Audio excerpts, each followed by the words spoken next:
Hello everyone, welcome to my channel where I talk about personal finance. Today I'm going to talk about how to be good with money. Before I get into the video, be sure to subscribe and leave a comment below saying I subscribe. I will try to personally reply to your comments. Let's get into the video. It takes more than just making ends meet to be good with money. Do not worry if you are not a math whiz. Strong math skills ain't required. All you need is a basic understanding of addition and subtraction. When you have solid financial skills, life is a lot easier. Your credit score and the amount of debt you wind up carrying are both affected by how you spend your money. If you are having trouble with money management, such as living paycheck to paycheck despite having a lot of money, here are some suggestions to help you improve your financial habits. Do not just assume you can afford something when you are faced with a purchasing decision, especially one that involves a major purchase. Check to see whether you can afford it and if you haven't previously used those dollars for something else.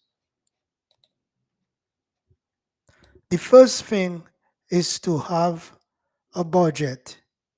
Many people avoid budgeting because they believe it would be a tedious process of noting cost, adding up figures, and double checking that everything is in order.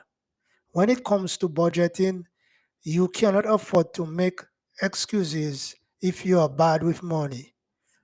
Why won't you spend a few hours each month working on a budget to get your spending under control? Focus on the value that budgeting will bring to your life rather than the process of constructing one. Next, have some emergency saving. It may come as a surprise to learn that 62% of Americans have less than $1,000 in savings. Another 21% do not have any kind of savings account at all. What is causing this? First and foremost, banking has evolved. People believe that putting money under the mattress is once again a realistic option because they are getting little to no interest on their investments. Banks are now levying a slew of exorbitant fees, low balance fees, overdraft fees, and account closures cost disproportionate harm people who do not have a lot of money to begin with, making saving even more difficult.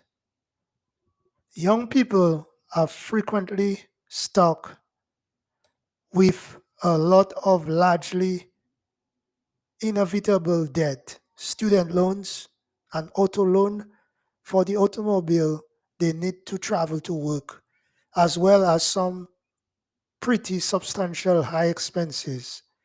Rent in a pricey coastal city, high food expenditures in the same.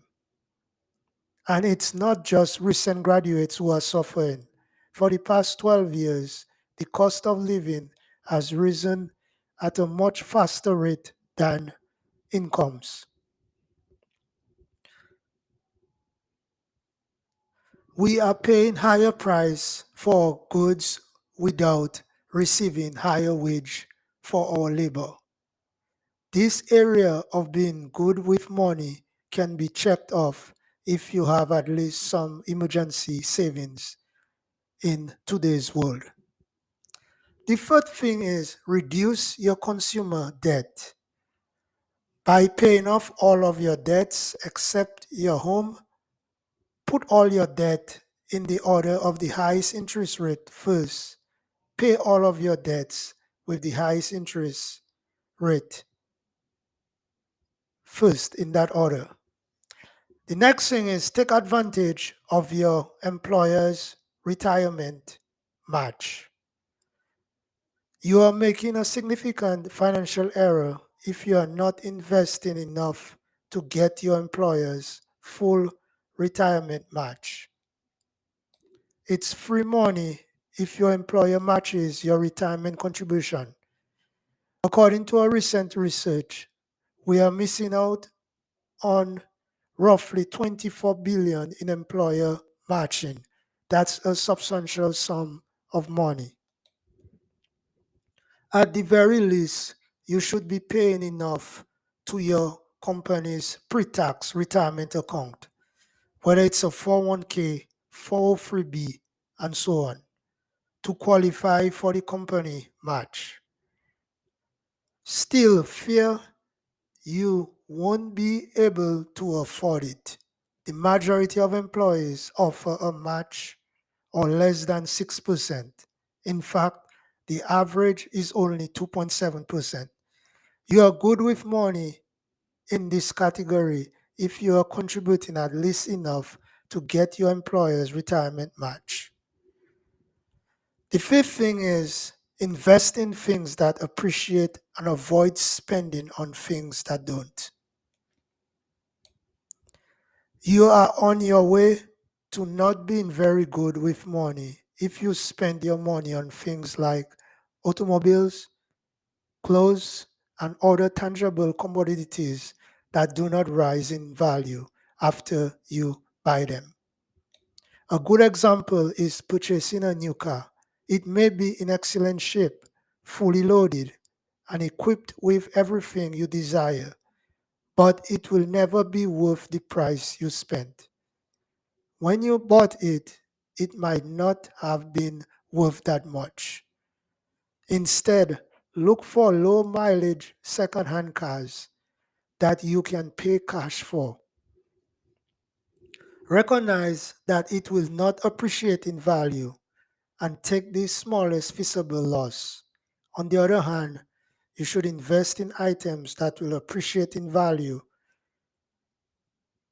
Appreciate, for example, investing in stocks, bonds, mutual funds, EFTFs, and index funds is the most straightforward option. The lesson here is to invest in things that will increase in value rather than fall in value. Avoid making impulse purchases that will end up in the garbage in the near future. Next, track your spending. Small purchases pile up rapidly, and before you realize it, you have spent all of your money. Begin tracking your spending to identify areas where you may be overspending without realizing it. Save your receipts and keep track of your purchases in a spending journal, categorizing them so you can see where you are having trouble controlling your spending. Next, do not commit to any new recurring monthly bills. Just because your salary and credit qualify you for a loan does not guarantee you should take it. Many people mistakenly believe that if they applied for a credit card or a loan that they could not afford, the bank would deny them. The bank only knows your stated income and the debt commitments on your credit report. It has no knowledge of any other obligations that would prohibit you from completing your payments on time. Based on your income and other monthly responsibilities, you must determine if a monthly payment is affordable. Another thing that will help you to be good with money is to save up for big purchases. The ability to resist gratification will go a long way towards improving your financial situation. Rather of forsaking other vital necessities or putting a significant purchase on a credit card, deferring large expenditures give you more time to consider whether the item is necessary and even more opportunity to research pricing. You can avoid paying interest on a purchase if you save instead of utilizing credit. And if you save instead of skipping debt or commitments, you won't have to cope with the numerous ramifications of failing to pay those bills. The ninth thing that will help you to be good with money is contribute to saving on a regular basis. Make a monthly deposit into a saving account might help you develop good financial habits. You can also set it up to move money from your checking account to your saving account automatically. You won't have to remember to make the transfer this way. Thanks for watching this video and do not forget to subscribe to my channel.